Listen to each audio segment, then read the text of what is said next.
Well, hi, I'm Christina Heideck. I'm your leader here in the PTA PTO Superstars Leader Group, and I am here today again with another live about a different topic that I thought you really needed to hear, and that is how to delegate like you actually mean it. And this was something that I thought I could really learn to hear, or not learn to hear, use to hear. Sorry, I've been shoveling mulch all morning. I'm exhausted. But anyway, that's another story for another day and probably another group. But this is something I think all leaders need help with because it's one of the most, I think, trickiest parts to running a group, right? A well-knit PTA or PTO is going to have really involved members that work kind of collaboratively together, or maybe even just who communicate well and who can handle tasks as they come up. And if you have just one person doing everything, you don't have a PTA or a PTO.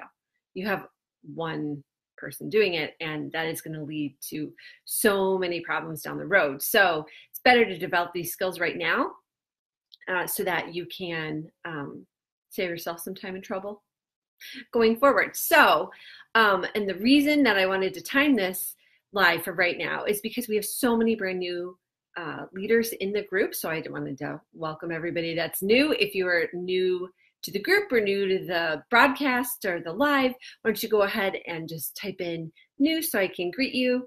I get so excited when I actually have people typing in there. So I'm not just staring at a little green dot on my computer.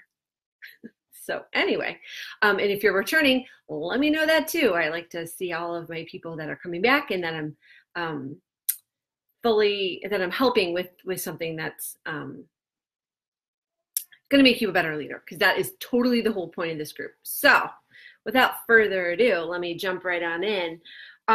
Okay, so first, before I tell you how to delegate like you mean it, I want to talk to you about maybe why you should be doing it. What up, Karen? Been wondering how you were doing, how you're surviving this end of the school year. Hope you're fine. We should talk later, but so glad to see you here. So why you should delegate. And this is some stuff that I'm just going to be telling myself this because it's not like I have all this figured out, people. If only, right?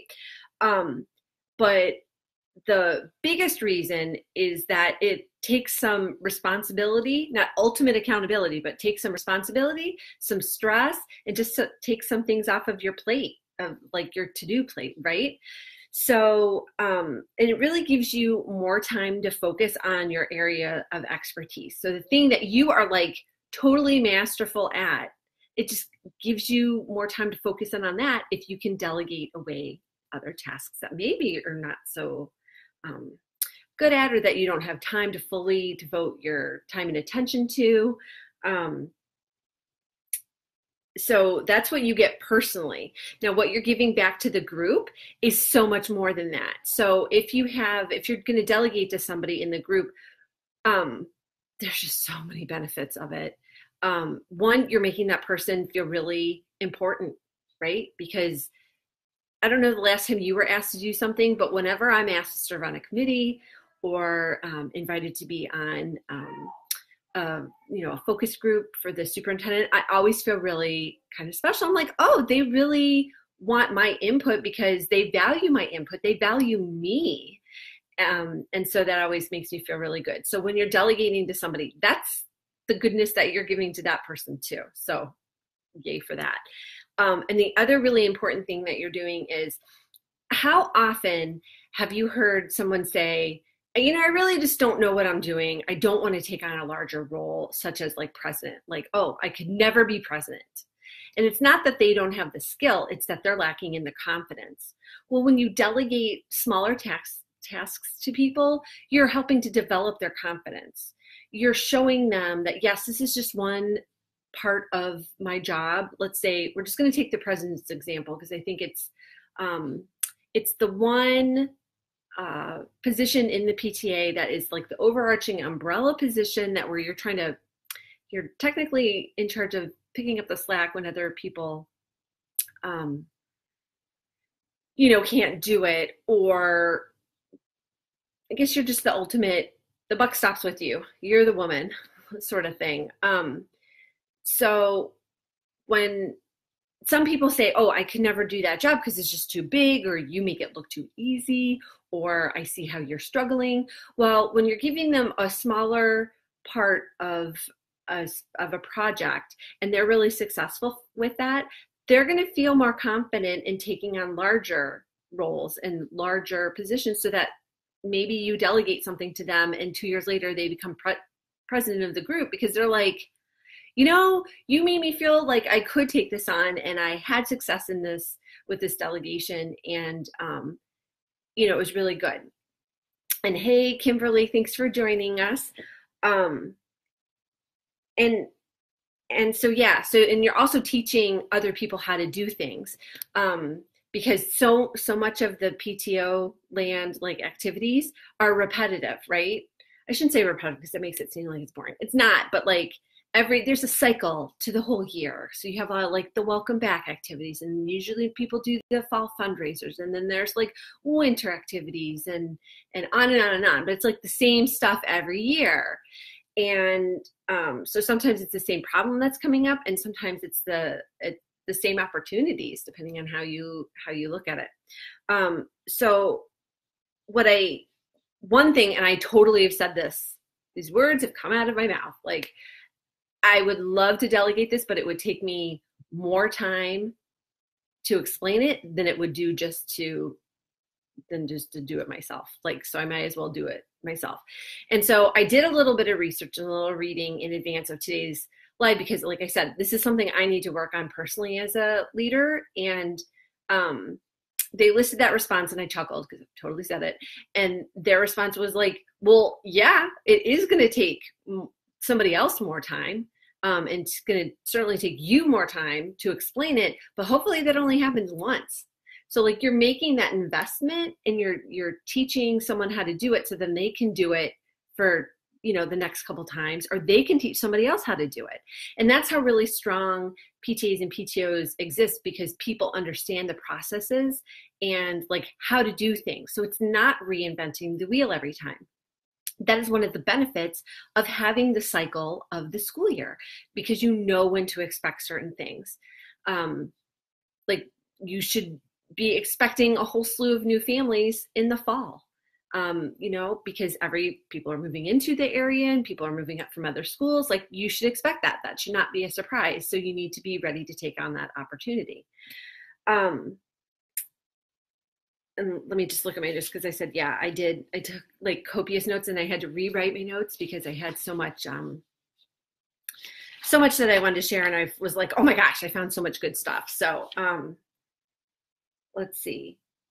Oh, right. And this is another thing I struggle with. So one of the hugest keys of success for delegation is just to be patient, because it is going to take the other person more time to do whatever you're asking them to do, because they've never done it before. Of course you can do it faster, because you've done it a gajillion times, and you've refined your process of how it works well for you and how you get to the end goal. Then the person, whoever you're asking to take this on, they're going to have to discover a new way. Maybe it'll be a better way. So at first it might take them more time, but in the end, it doesn't really matter, because you need to be focusing on the larger goal and less of how you're getting there. So as long as someone is not using like destructive habits, and I tried to think of like good examples for this one, and I was kind of struggling, because most of it I don't think they're like a good example, because I don't think people would actually do it. But like, here's a stupid one. Like, you put somebody in charge of membership at the carnival, let's just say, and they just sign up everybody that comes in, whether or not they wanted to be added to the list. Like, that's not even a good example, because nobody would do that, because that's not how we are. But I think you understand my point, is that usually other people are going to have a different way of doing it, and you just need to let them have right at it, because it's going to work for them. And it may not be how you did it, but that is one of the prices that you pay when you ask somebody else to do it, that you just have to let them do it. So the other key for successful delegation is delegating the right project to the right person and that you're delegating in the right way. And so I'm totally going to get into the specifics of how to delegate the right way because I think it's really important. But first, we're going to talk about when to delegate because that ties all in. So again, it should be something that is maybe not your strength, is like a really good thing to delegate. Or maybe something that you don't have a lot of time for right now that you feel somebody else in the group could take on for you. But there are just some things that should like never be delegated. Like for example, I would never, if you're president of the group, I would never send somebody else to meet with the principal, like to establish, like, do you know what I mean? For like the first year meeting, you would never want to delegate that. Like it's important for you to go as president. I'm sure you can think of other rules or other duties that shouldn't be delegated. But you want to be considering like if you're going to delegate something, you want to be considering the overall timeline or deadline for the project. Like, are you giving somebody else enough time to actually meet the goal? Like be successful in that, because you don't want to give somebody, for example, let's just take staff appreciation, because this one came to mind for a couple of different reasons. I'll explain more later. So you don't want to delegate the task of staff appreciation to somebody the night before, staff appreciation week, the first week of May. Like that would be really crappy. And I think I've had some group members post in the group saying, the president like delegated this to me and then she like took off and I have no idea, and it's in 2 weeks and I'm like freaking out here.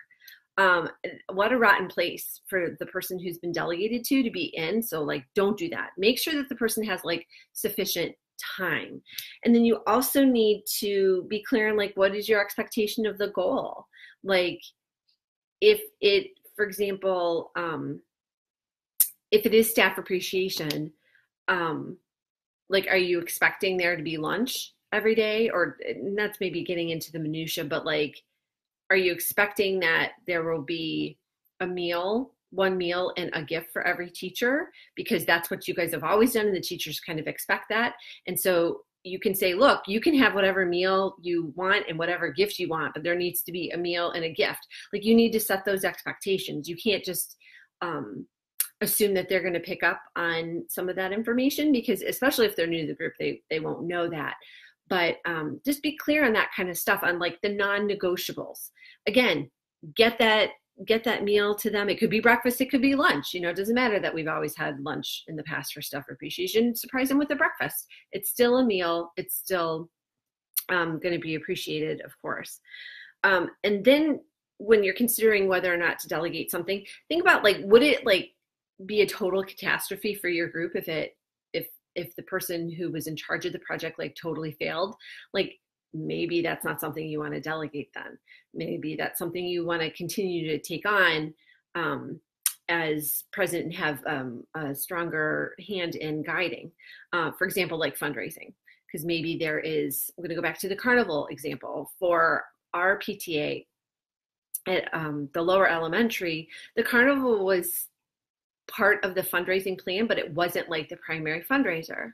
But if it had failed spectacularly, it would have had a huge impact on how much money we were raising for the year, and we probably would have had to cut some programs. So that wasn't something that I was willing to delegate as president, because I just didn't want to take that risk.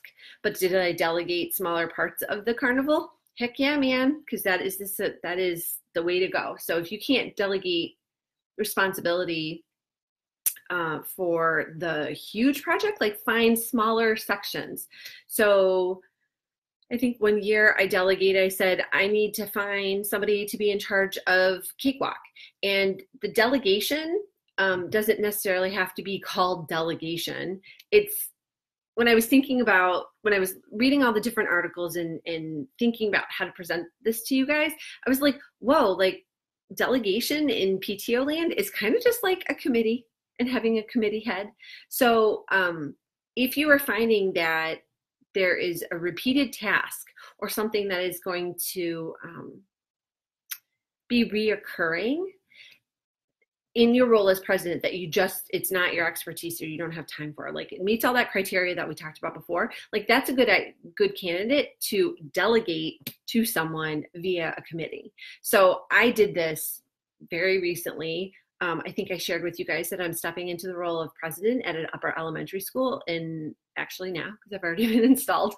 And one of the things that I had seen other presidents in this school struggle with was just like communication, like the role of communicating with parents through Facebook and emails home and all of that kind of jazz was falling on the president. And I just looked at everything I have going on, and I'm like, I think I need help with this. So I actually told the group, I go, hey, I want to create a new position. Like I want somebody to be in charge of communications. And the person who was in charge of the historian, and if you're a PTO, then you might not know that in PTA land, because my group is a PTA, the historian tracks volunteer hours for service, ways and means, and advocacy and legislation. So they track all that information. Every year we send in a report to the state PTA just to kind of show what we're giving back and how we're involved. It's not a very big job, as you might imagine, because it's like pretty much just passing around a sign-up sheet at the meetings or emailing people for hours. So in this case, our historian was like, I can totally take on communication for you next year. And I was like, sweet. So I'm excited about that because that takes a huge responsibility off of me. Because especially I find that when I get busy, I still make things happen, but I don't tell people that they're happening. So case in point, I was in charge of staff appreciation for the same school this year. And the teachers decided that they wanted to have their teacher appreciation luncheon, not during the official week, but on the last teacher day, so day after students got out. And I did it last year and it worked out really well. So this year, I think I talked with the secretaries about it, but I didn't tell the principal like what time lunch was. So the day of the luncheon, she's like, we established a group text for all officers and the administration, which worked out really well. That's I'll tell you about that another time. It worked out really well. So she texted the group and was like, hey, what time is the luncheon today? And so I replied back, I'm like, give me 15 minutes. It's being delivered, in 5 minutes, just give me 15 and it'll be ready.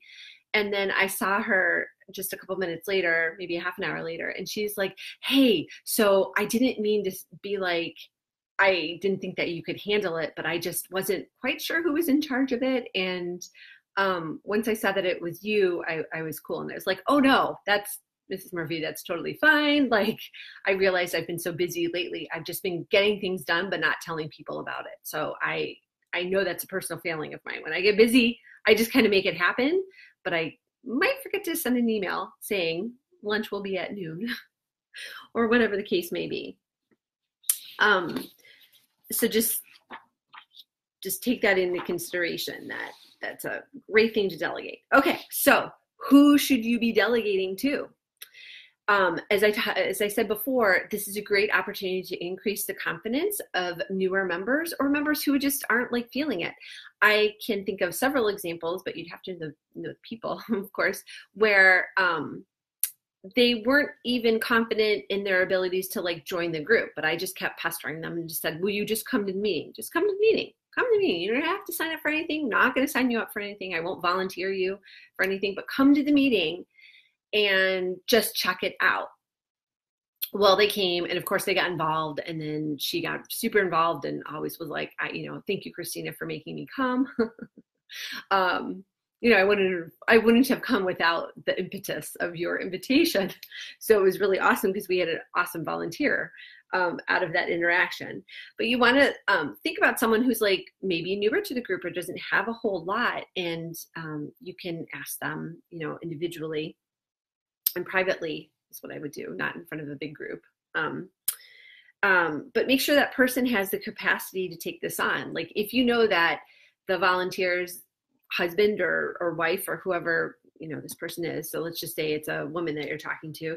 If her husband had just started a brand new job where he's traveling every other week, you might not want to ask her to take on this project because she probably doesn't have the time to do it really well. But with newer volunteers, they're probably interested in learning more. So that's kind of makes them like the perfect person to ask to take on this delegated role. And then look for someone who's like skilled in that area. Like if you need, somebody to be on the audit committee, for example, but they like don't do numbers, then that's not a good person. So you're going to want to look for someone with a little bit of financial acumen, right? All right. So, and the last thing, or another factor to consider is, does this person do well working independently? Like, do they have some confidence and the ability to make decisions without a lot of group think?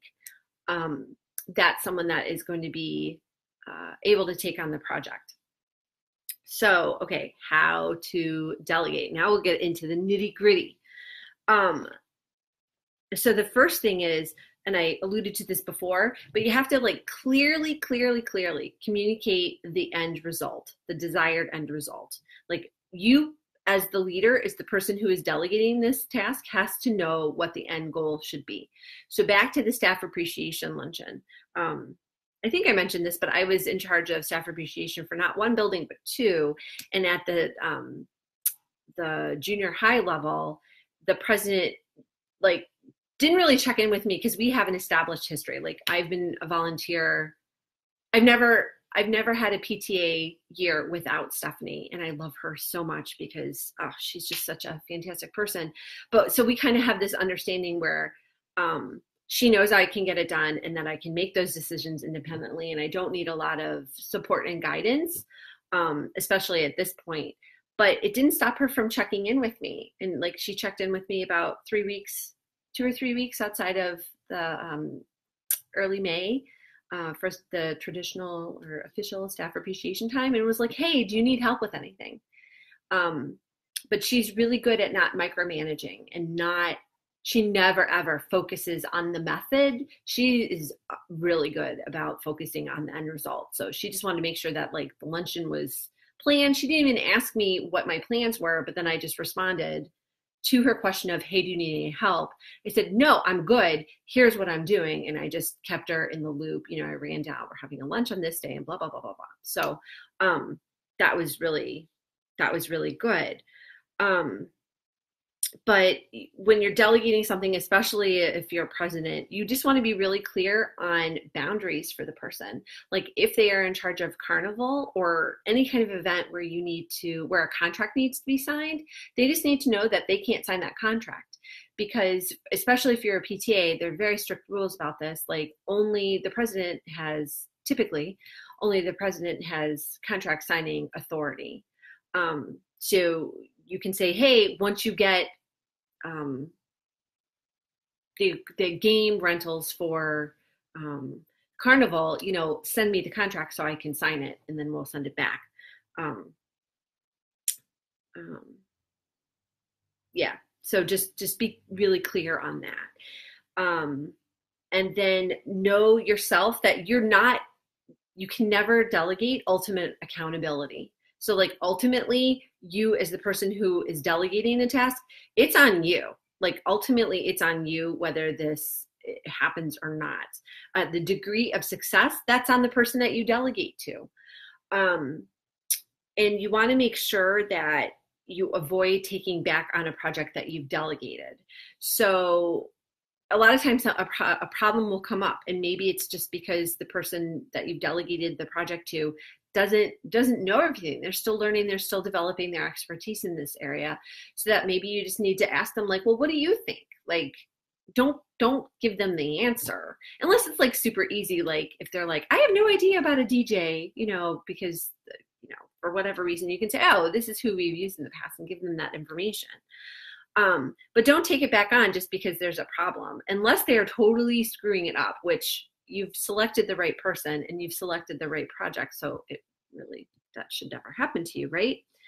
And then you also want to like build their motivation and commitment to the project by like recognizing them publicly. So I told you about Stephanie, the president at the junior high, and that she had delegated via committee the task of staff appreciation. Well, she just gave me like a public shout out. We had a district-wide PTA officer installation, and she just gave me a shout out in front of everybody, because I think they asked at the end of the ceremony if there was anybody else that you just wanted to thank in any role. And she was like, "Oh, I just want to thank Christina for taking on, staff appreciation at Memorial." And I was like, "Oh, that was really sweet of her." Like, I don't do this for public recognition or, support and stuff like that. Like, it's nice, but that's not why I do it. But just that recognizing people at meetings and just being like, "Oh, and we all know that Cynthia is totally taking this on, so thank you, Cynthia. Let us know if you need any help," that kind of stuff.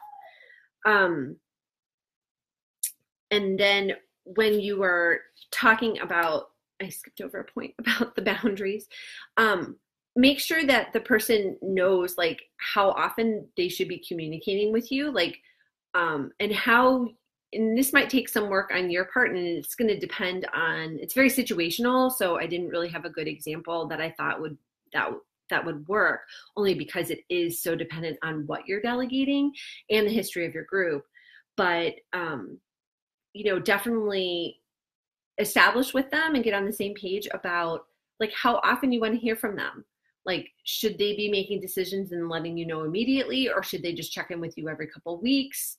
Like I said, I have such a long history of working with Stephanie that we probably never could have checked in and it would have been just fine. And I knew that I didn't have to report to her, but I still offered up reports about, this is what I was thinking about doing at the monthly PTA meetings. And I think the hugest thing, is just being like super clear. Just being super clear. Like, you absolutely, positively cannot delegate a task to somebody and then just like walk away and disappear and say, "Well, I told you were in charge of it, figure it out." Like, that would make me feel like so small and so unwanted, and I would just be like, whatever, and I may or may not do it. So the last thing in the how to delegate is just to make sure that you have the time to delegate. So the delegation process involves meeting with the person, probably in person, and taking time to explain everything and really getting on the same page, answering any questions they may have right now, and answering questions that might pop up in the future. They're totally going to pop up, so you need to be there to do that. And then make sure that you have time to periodically check in with people. If all of this sounds like it's a lot, it kind of is, but the more you delegate, I think the better at it you'll get. And there are certainly some tools available. I'm just going to give a shout out to the Presidents Planner, because I think that's a really good tool that allows you to delegate more effectively. There are several planner pages in the planner that talk about how events were done. So like, it's an event planner, and it details all the different things so that you can get a lot of what's in your mind out and down on paper, so that the results can be replicated. So that if you say, "Hey, you're in charge, can you take on the task of being in charge of Carnival," that you can say, "Here's what we did last year. It's all written down in this binder. I'm sure there are some things that I didn't cover that I forgot to write down. So don't be afraid to ask me, but like, here's a good starting point." And that is the genius of the planner, because it has it all right there for you, and you just have to fill in the blanks. And there are good prompts and good questions. There are forms that I've been using myself, and I found that I really enjoy filling out the forms. And they're like the event planner, and then there's also an event summary, so it kind of goes through like what went really well and what I would do differently in the future. But it also covers stuff like how much prep time was involved, how much actual time was involved, how much cleanup time, like all of those nitty gritty details, so that, I talked about before, when you delegate to someone, knowing whether or not they have enough time. If you have all of that information detailed out, they're going to like love you, because they're going to say, "Wow, it took 2 hours of prep time. I totally can do this. Like, I thought it would take so much more." And in reality, it probably will take them a little bit more, but maybe they were thinking it was going to be like a 20-hour project. In reality, it's only a 5-hour project, and you've just made it that much more manageable and approachable for them. So it's really beneficial. So I think this is like the longest live I have ever done at a half an hour. So geez, oh Pete, I hope it has been super, super helpful. I enjoyed sharing what I've learned with you guys, because I think it is, like I said, so key for well-run PTOs and PTAs to like have leaders that are delegating. So I hope this makes you a better delegator. I'm going to hang out in the group as soon as I end this live video, and let's talk about delegation like the nerds that we are. So yeah, so if there's any questions, feel free to pop them in the comments. I'll look back at the video and check them for you. And I will also pop a link to the President's Planner, because I know you're going to want to check it out. And it is a really good tool to use for delegating, actually. So just like I've talked about. So next week, I'll be back again on Wednesday with another live. And I was so busy researching this, I didn't even look at what I'm going to talk about next week. So it'll be a surprise for everybody, right? So I hope to see you next Wednesday at 1 p.m. Eastern for our next live. And thanks for watching. Bye-bye.